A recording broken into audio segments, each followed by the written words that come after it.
You're listening to Chale, a podcast that brings people from various backgrounds to talk about the everyday living in Ghana and Africa as a whole. My name is Gabby Mack, and I'm a YouTuber, hairstylist, and creative director. I'm sitting down with creatives, business owners, students, and the everyday hustler to bring you real stories. So Chale, make we get chatting. Hey guys, and welcome back to another video. Welcome to Chale, the podcast. What's up, guys? What's up? As you can see, I have another guest yet again. Yeah. I got my favorite guest. Miss Nana is here with me. I know some of you guys don't know her. She's going to introduce herself in a little bit. Yeah. But welcome to Chale, the podcast. Today is an interesting topic we're going to talk about today. Very different. It's different from what we did the last time. We're not talking about guys these times. We're not here to bash nobody. We'll try. We'll try not to, at least. But yes, so we're gonna get started. First, introduce yourself, Miss Nana, for those of you who don't know her. Okay, I'm a staple on this channel. I've been coming here a few years. No, I'm joking. My name is Nana Ashanti. I'm a content creator. I am an educator. Live in Accra, Ghana. What else? Pretty much that's it. Yeah. Yes, she's one of my favorite guests. She's always here to support. Yes. I'm waiting to get a call to also go and shoot on her channel. I know. We only did one video. I know, we have to do more. I think I'm not very good with the collab, so we're gonna change in 2021. We're gonna do better in 2021. Yes. We were literally just talking about the whole YouTube stuff right just before we started recording. We have to do better. We have to be consistent and all of that. And then we need you guys to support. Exactly. We need you guys to watch it. We need you guys to share it and everything. So yeah. All right, guys. So moving on. So to the topic. So today, drum roll, we are talking about the infamous Sakawa. Right. For those of you who do not know what Sakawa is, Miss Nana, you just describe to them what you think Sakawa is. So I guess in a layman, I don't know what the word actually means. Is it like an Hausa word? I have no clue. Yeah, I don't know what the word actually means, but it's like internet fraud. Mm-hmm. So people just, those Nigerian parents emails where they're like, hey, my name is so blah blah blah blah. My uncle fell ill. He left $11 million, and you can cut. One of those silly little things, but. Unfortunately, some of them are a lot more advanced and a lot more, so any kind of fraud that happens over the internet, yes. we will classify it in Africa as Sakawa. Okay. Yeah. So what I got from it was the same kind of idea. Right. But this whole conversation got sparked up when I watched a documentary actually called Sakawa. And it was produced by this young gentleman named Ben Asamoah. Mm-hmm. And he's Ghanaian, of course, but he lives in the U.S. And he decided to come down for a couple of months and shoot a documentary on this whole idea of this Sakawa. Yeah. So when you, I'll leave you guys the link so you guys can go watch. It's like an hour documentary. It's a really good one. It's it's educative, but he brought a different light to the idea of Sakawa, where he was actually following the day-to-day life of the people that are actually doing this. So it interests me because I've watched a documentary that Vice dropped 7 years ago on that same topic. Yeah. And theirs was called Motherboard. And I think they were focusing more on the idea of e-waste and then how the e-waste have linked to this whole idea of, Sakawa and all that stuff. So I was watching it and I was like, man, this is interesting because the Motherboard idea was, hey, they're bringing waste to Ghana, and this is and this is what's going on, and this is bad for the environment, right? And this is what this thing has sparked up a new way of work for the youth, right? But the Sakawa version was no, this is someone's life. This is what they used to eat. Right? But at the same time, it's is it immoral what they're doing?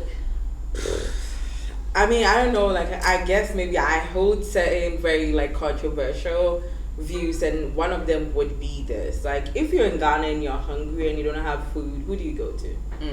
Nobody but yourself. So knowing this stuff, I'm not gonna say it's immoral. For even though people might think it is, it's only people who've never been hungry before who would say that. In Ghana, where people are earning $100 a month, if you're lucky to have a job, for young men especially coming up, having no prospects, you don't pass your SSC, you don't pass your BC, the next good thing is for you to pretty much hustle, find your way through the world. And so if something like this is like springing up in the internet age where they can actually go lie to people on the internet, claiming they have these things when they don't have, in order to defraud them, I'm just gonna say, just have at it. You know what I mean? Just let the best man win is the way I see it. You know, we have to be realistic about certain things. You know, it's great that Vice News can come up and like, you know, break into whatever and this is what they do. But the documentary also shows that their fathers, you know, they have kids that get sick and you go to the hospital. And in Ghana, the hospital system is called cash and carry. I've recently had to go through it myself, and if you don't have money in your pocket, your loved one is gonna die, your child is gonna die. So for a young one coming up with no money, what the hell do you want them to do? But then to do certain things that may be seen as illegal in order to, you know get by. You know what I mean? Like, it's not new. Fraud is not a new thing. People on Wall Street doing it all day. The hedge fund. That's just a corporate way. They have a corporate way. They're just wearing the tie and snorting the coke in their pocket. You know what I mean? These guys are probably like just doing it in flip flops or whatnot. But the concept is the same. You're stealing something that, you know, does not belong to you, because in this case they actually need it. You know what I mean? So in the end of the documentary, Ben was interviewed by the host, and they asked him, what's the government doing? Like, why is it that people have to do this? And, you know, Ben Asamoah, he said this concept of, it's an open secret where the government knows what's clearly going on, but does nothing about it because they have no way to provide anything for the youth to do. So it's like they're kind of just leaving them, you know, to do it. Like, what do you think in essence? I mean, Ghana is a money launderer's paradise. Like, honestly, if you really want to launder money, I advise you to come to Ghana, because don't do that. Really, I'm just gonna be really honest with you as a business person. If you want to launder money, Ghana is the best place to do, because these things, as illegal as it is, it stimulates the economy, right? I don't want to go on business terms with you, but we in Ghana don't have a manufacturing sector. We don't produce anything. We just consumers, right? We get the stuff from the forest, we export them, and then we consume the end products. The government knows this. It's an open secret. All these young guys riding around in BMWs and Mercedes Benzes and all these G-Wagons, do you think they made the money in Ghana? Of course not. Like, they know what's going on, but there are no social programs. If you get fired from your job in Ghana today, where are you going to go to get unemployment? Nowhere.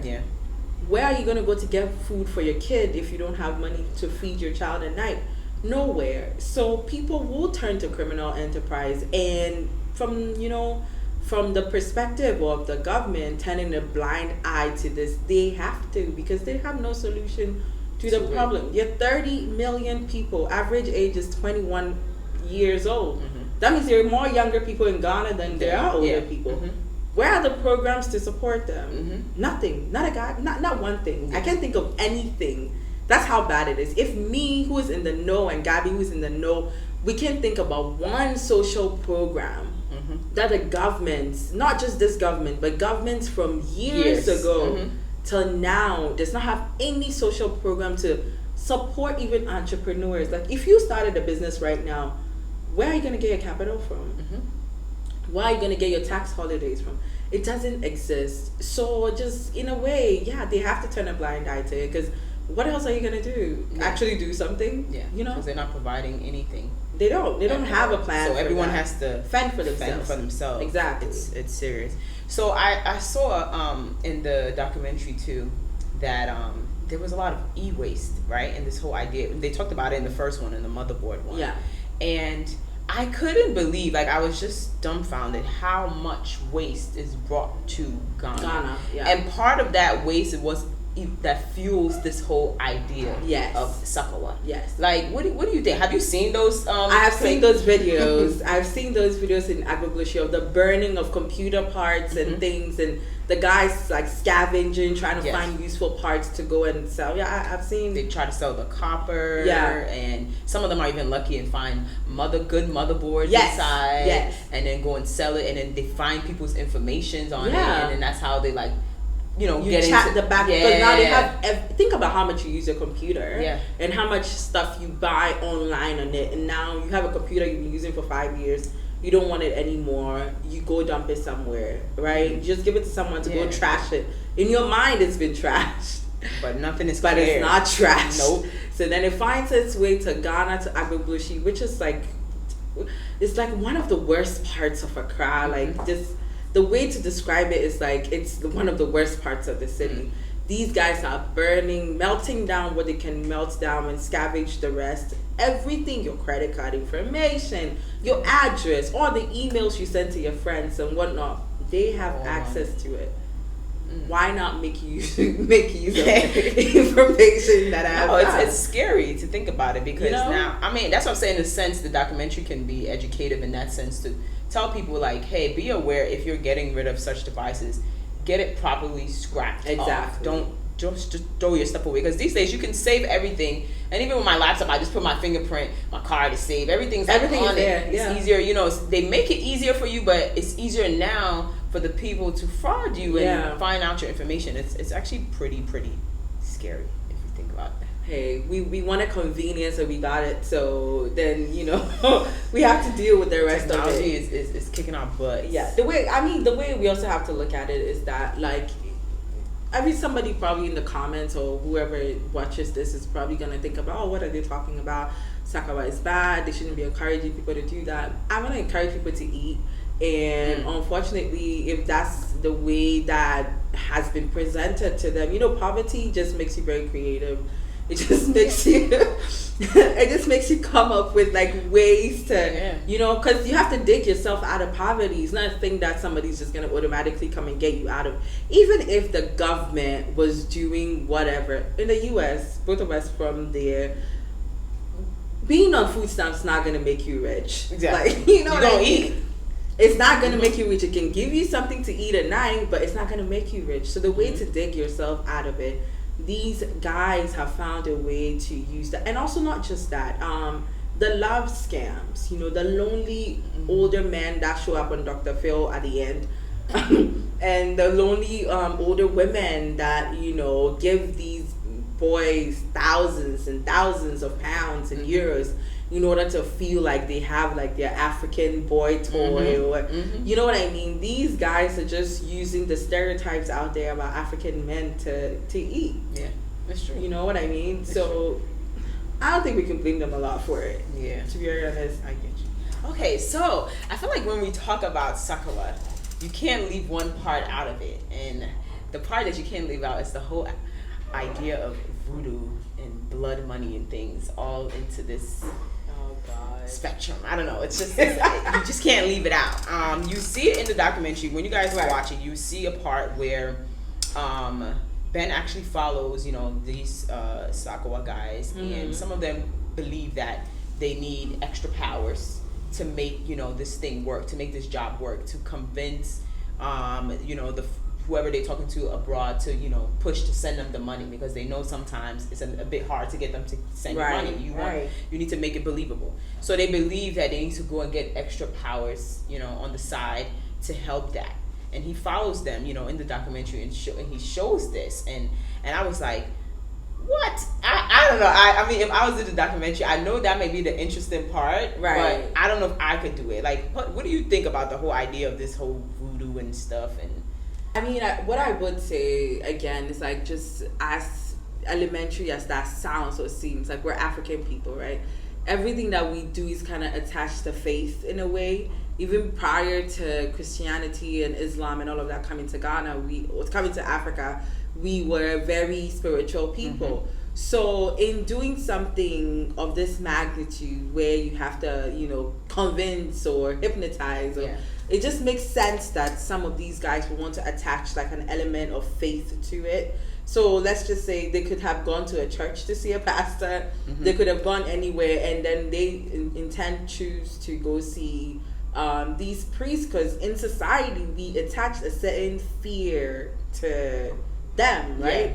To just African traditional religion and voodooism and all that. We attach a certain fear to it. So if I need to go and do something that's bad I'm going to go and see them. Yeah. If it's something is good, you go to church. Exactly. Which is very ignorant, because that in itself, in every religion, there's good, there's bad, you know. And so for them, they might be Christian or Muslim or whatever, but the moment they took that path of, I want to be in this internet fraud business, they decided to go see a fetish priest. As to whether it works or not, who knows? It's anybody's guess if it actually works. But what I will say is that whatever it is that you believe in, it will work for you. Some people believe crystals heal, and it probably will heal them, or dream catchers will catch your dreams, or whatever. And you know, people believe in all sort of things. So it might work for you, it might not work for you. As to whether it's actually real or not, I mean, we can tell. You know, I feel like that's a little hard too. So, I mean, off camera, we were talking a little bit like this, and we were talking about the whole system thing you were saying. Like, elaborate that for them to, you know. So I was just saying it's a supply chain, because like in everything, even if like you were like dealing drugs, so you're selling clothes, so whatever it is, there's a supply chain, right? So there's these people bringing e-waste to Ghana, to Agbogbloshie, to burn, for these guys to get access to motherboards and people's personal information. They take it now onto their homes, where they're getting internet, you know, to be talking to these people online about whatever. And then there's a travel and tour agency that is, if you watch the documentary, you see that they're over there making up, you know, legal documents like passports, birth certificates, and things in order to aid these guys to travel or to seem legit to these people. Now, these same guys are now going to see these fetish priests or whatever to pay some money, because you have to pay money. You can't just go to Nana's house and not pay some money. You have to pay some money and, you know, kill some goats and some bring some liquor, and, you know, to get, you know. So now if you have created a whole industry of people that are all involved in making this, you know, this internet thing a reality, everybody's gonna eat in that chain. Everybody's gonna get something in that chain. So as bad or as criminal it is, it has kind of provided jobs for a lot of people, you know. So that's the aspect that I was taking it from, that these guys are not on their own. They're not, some of these people don't know how to log onto the internet, right? They don't know how to log onto the internet. So there are like internet cafes that actually do provide services for these guys to come sit there all day and chat with whoever it is. So then again, internet service providers are also making money off of this and this. Exactly. Yeah, I get it. It really is a whole supply chain, because without the opportunity to browse, you know, to use the internet, you know, we wouldn't be able to, or they wouldn't be able to, you know, do all of this stuff. So, do you think that the internet has helped Ghana?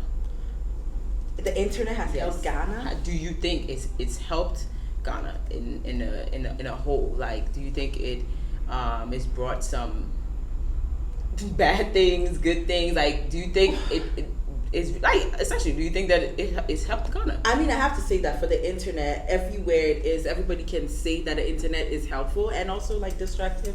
Because, you know, the world is a global village now. Everybody needs to be connected to everybody in a way. So, of course, it's been very helpful. But in a way, also, this is one of the bad aspects of it, where your unassuming grandma who's alone at home somewhere will log into the internet and see this very beautiful, buff African guy and be like, hey, listen, let me pass the time. And before you know, her social security checks will be in Accra, Ghana, or in Cape Coast, or it could be in Lagos, Nigeria, it could be anywhere. You know, so there are positive aspects of it and there are negative aspects of it. But all I'm just saying is that criminals will always find a way to do whatever it is they have to do. And the way to solve this particular problem of fraud is to provide employment. Yes, some of these guys are very greedy. Let's be very honest. There's some of them that have built mansions and own businesses and lots of luxury cars. Like some of the cars on our streets, like, you're 23. What are you doing driving a Range Rover? Exactly. You know what I mean? So some of them get very greedy, but we also have to look at, you know, the government programs and the help that we're not getting. Because if I'm applying for a loan for my business right now, and I've been applying for the loan since like maybe like July of last year, and I have financial records to back it up. I have, I have everything to back it up, and I still don't have it. And this is not a big amount of money that I'm asking. I've applied to government COVID relief fund or whatever that I had to actually pay. I had to actually pay in order to apply for it. Until date, I don't have it. So if there's a young person somewhere who wants to start a business or they want to make good with your life, but where's the help gonna come from? You know what I mean? They have to rely on things like this to, make it happen.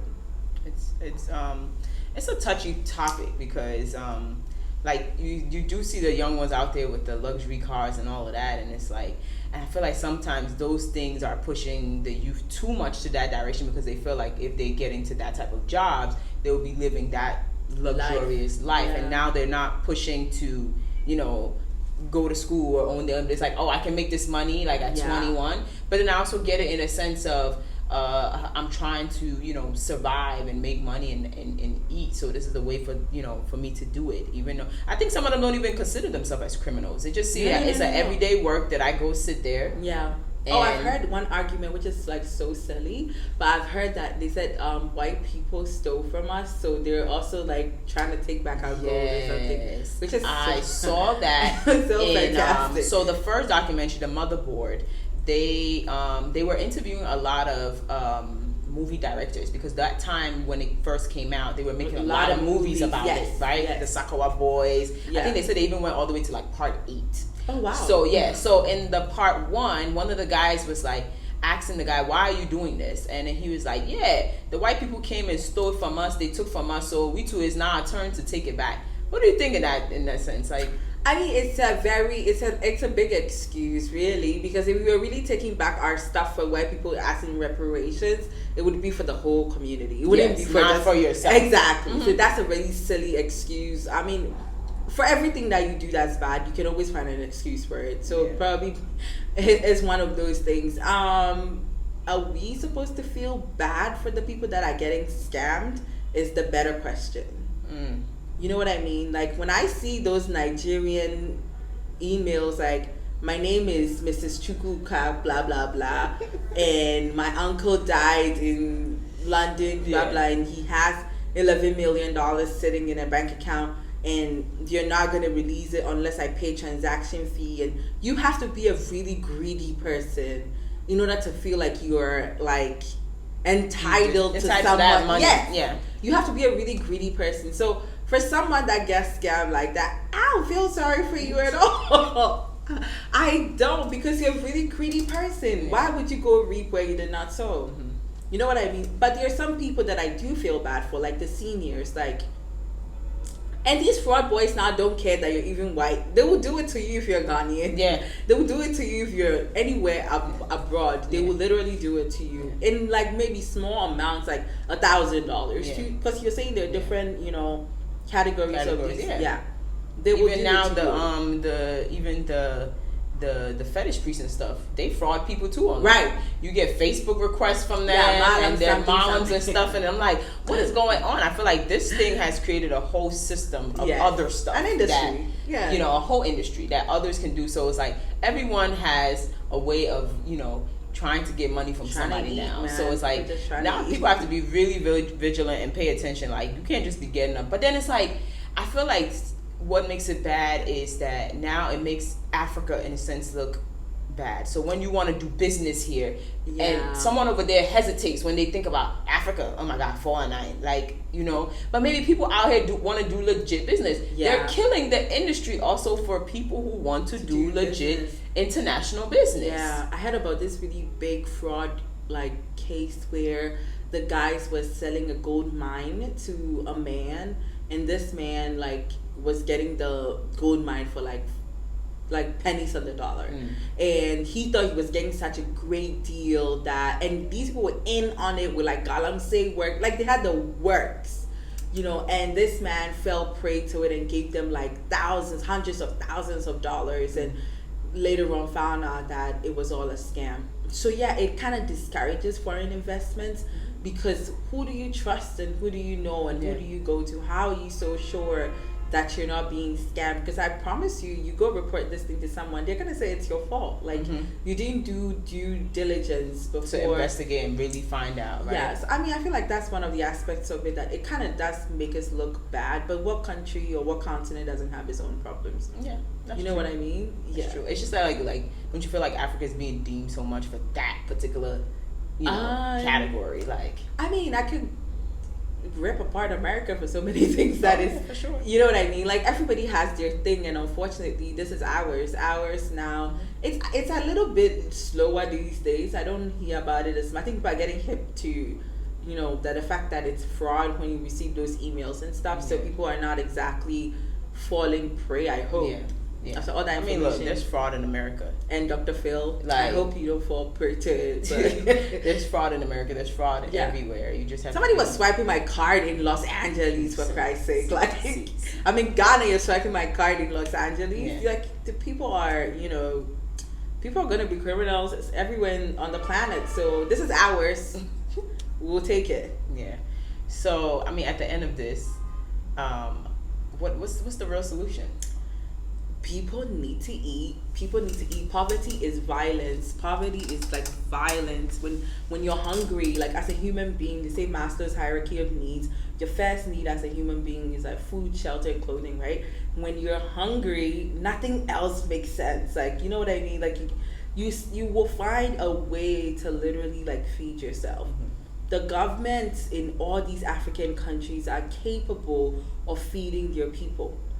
I don't want to hear that we can't do this. We can't feed people.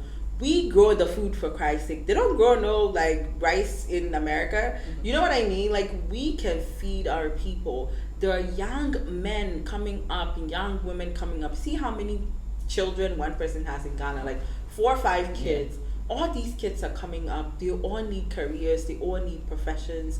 Are we training them to be employable? Are we training them to be entrepreneurs? Are we giving them the resources, the loan facilities? Are we doing things that will actually make someone actually enjoy going to work? All we see is politicians with V8s bullying us off the road in their convoys. Why would I not want to be in the V8 bullying? You know what I mean? Why would I also not want to own a V8 so I can bully other people off the road? You know what I mean? Everybody has to have access. We all have to eat. And if that is not solved, it's going to be a vicious cycle. There are going to be new forms of fraud coming up. There's going to be so many different things. People even rent houses to you, and you come and somebody else is living in the house. People sell land. You go, they sold the land to like 4 or 5 people. If it's not poverty, why would somebody like come up with something creative like that? When the basic necessity here sometimes is deemed as luxury. Exactly. You know what I mean? So what we have to do, like as a people, for ourselves, is to require more of the people that we elect to leaders. Like you said on Instagram, you building roads is not it's not an achievement. Okay, it's really not. If I'm importing cars, so if you're importing cars into Ghana, sometimes you pay the amount of money that you used to buy the car as a duty. Where's that money going? Yeah, where is it going? Multiply all these cars on the road. Where is that money going? You're telling me that you can't have social programs for people to eat? Yeah. I don't believe you. We're an oil producing country. You can't feed we don't people. even use our own thing though. But the oil is like so expensive too for fuel. Like it doesn't. Where is the money? Yeah. Where is the money? So we have to help people out.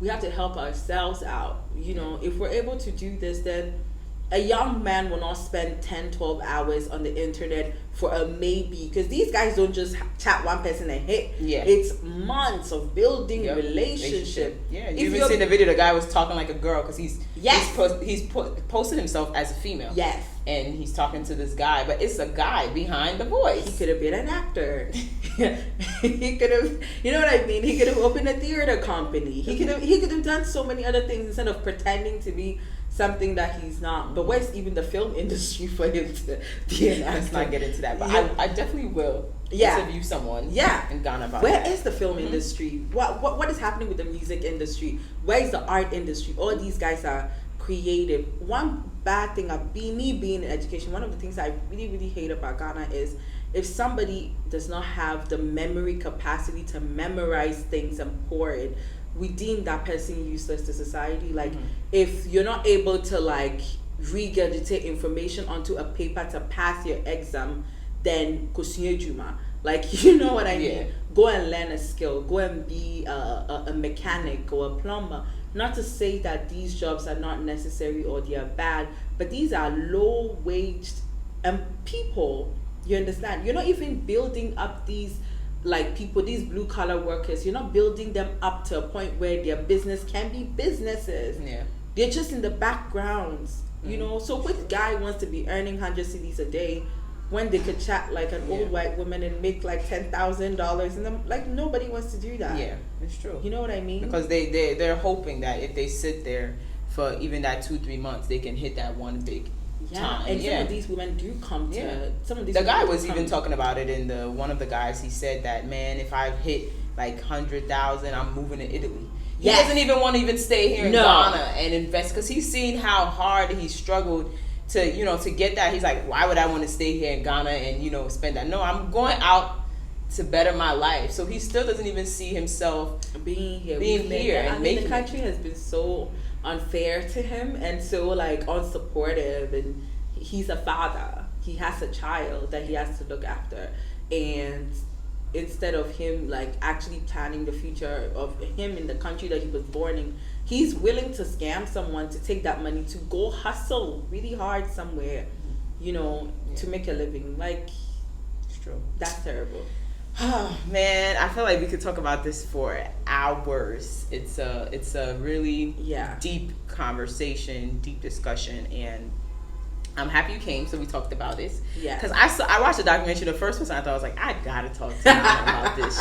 She's the one that I have to talk to. I was like, I sent her the link. I said, watch it because we talking about this, and you guys have to watch it. Like, I know it seems a bit, it's long, but it's worth it. I think it's worth it. You guys should definitely check it out. Leave all the information down so you guys can check it out. Thank you, Nana, for coming through. Of course. Make sure you guys are thumbs upping the video, subscribe to the channel, share this podcast everywhere. Do all of it. Because with the support, you get to put out more episodes. Exactly. Gabby's working very hard. I'm trying, guys. Even the lights that is on us. It's electricity that is his money. Nah, let me stop. But guys, your support is what's gonna, keep this, fueling. Like, I really want to, talk with a lot of people, and it's not gonna be possible if you guys are not watching. That also encourages me to do more. Exactly. Like, if you guys are really enjoying it, I really appreciate your comments and sharing and subscribing and everything that you can do. I'm gonna leave Miss Nana's details so you guys can also go check out her channel too. Yes. She does great work also on YouTube. Support her, subscribe to her stuff too as well. And thank you guys once again for watching Chale, the podcast. Thanks again. I'll see you guys on the next episode of Chale the Podcast. Bye. Thanks for listening to Chale the Podcast. I hope you guys enjoyed this episode. And if you want to support and hear more of the show, make sure you subscribe to my channel. So head over and click that button now. Thanks for listening to the show, and I'll see you guys next week.